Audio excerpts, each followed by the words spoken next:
Hi, I'm James Talon. Today I'm going to show you my top 20 tips for illustrating surreal collage art. Here are some of the cards that I'm going to be talking about. This top 20 tips video goes along with how to make your own Dixit game. That's going to be in a separate blog. If you don't know what Dixit is, it's kind of like apples to apples, but instead of using words, you're going to use artwork. The rules for Dixit are simple, and again, we're going to have the tutorial in a blog. But the main point is that Dixit relies on surreal art cards, so you can make your own deck. Now on to my top 20 tips on surreal illustrative collage.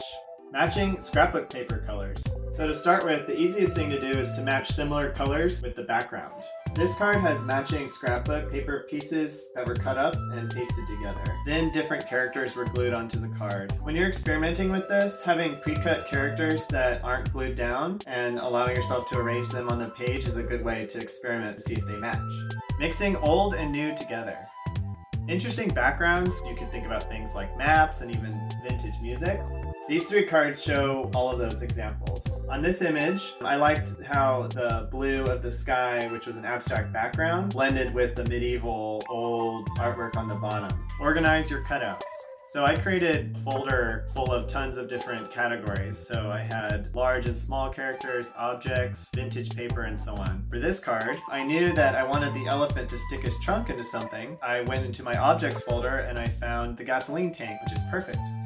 Elephant may not agree though. Creativity is not really conjured up from nothing. It's usually from having things around you to build with. Keep that in mind. The more you have to work with, the more fun interactions you might come up with.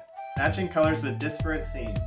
We talked about how easy it is to collage using matching colors, but sometimes you can really extend that definition. So with this card, I noticed that the photograph of the man had a blue tint, and when I put the orca over it, all of a sudden it looked like it was underwater. Put a scuba diver and that emphasized it even more as being underwater. Color tinting. Maybe you have a really good idea for your characters, but the colors aren't quite working. This is where you can use color tinting to your advantage. In this card, I really liked how there was a laser pointer and the little kitties were looking at it, but they were like bright white and the background is like black and red. What I did is I used a acrylic paint and spread it out over all of the elements that were too bright for the background, using decorative scissors to blend elements. Sometimes you may like how a scene's working, but the colors aren't quite working. This is where you can use those decorative scissors to your advantage. In this card, I used the decorative scissors to blend that photograph that was not quite matching the background, and I put the pieces that I cut out all around the image, and that helped to harmonize the colors. Play with opposites. This was a very old cake decorating magazine. What better way to totally destroy the lovely, beautiful harmony going on in that image than with a bear and a rabbit chasing each other? Also, you can do things like size. They're too small for that table, and so that plays into the surrealness of the image. Using dramatic irony. So normally, dramatic irony is for books, and it's about when the audience knows something that the characters don't. Well, you can also do that visually. In this card, the boy doesn't know that there's a bear man with a rope ready to catch him. Look for repeated elements or rhythms. An easy way to create some surrealness in your image is to emphasize patterns or rhythm. So something like this is going to look surreal because things like elephants and kittens don't tend to stack on top of each other, number one, nor do they repeat like a pattern. Match together themes.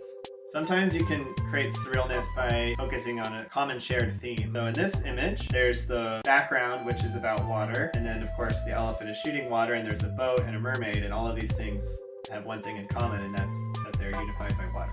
Removing context. So sometimes characters can be really funny if you strip out all of their context. Probably noticed that these three men might be doing something kind of ritualistic with this creepy doll. That's because they don't have any context. So what happens when I show you their context? Now they're firemen.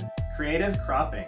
One character actually was two characters. It was a tiger and an elephant on top of each other. In this case, I cropped off all of the tiger's body and his head, and I also took off the back legs and ears of the elephant to create kind of a monster creature. Face and body swapping. Easy way to get a funny or even a surreal image is to replace the face. In this image, this innocent lady got her face swapped with frogs, and now she's infinitely better for it. Using paint to blend your backgrounds. In this image, I used paint chips. Although I liked the colors, I didn't like how they had some seams in between the different chips. So what I did is I used acrylic paint and smoothed the transitions. So what I did is I dipped my brush into blue with a little bit of brown and white, and then tapped around the seams to create a cloud-like effect. Using paint to blend a character. Sometimes you have a good idea, but it just doesn't seem to look very natural. In this image, I loved how the two characters were stretching their arms in opposite direction, but where they had that junction, it just seemed really unrealistic. What I did is I mixed some blue paint that was similar to the color of his jacket, and I extended his jacket a little bit, and that helped to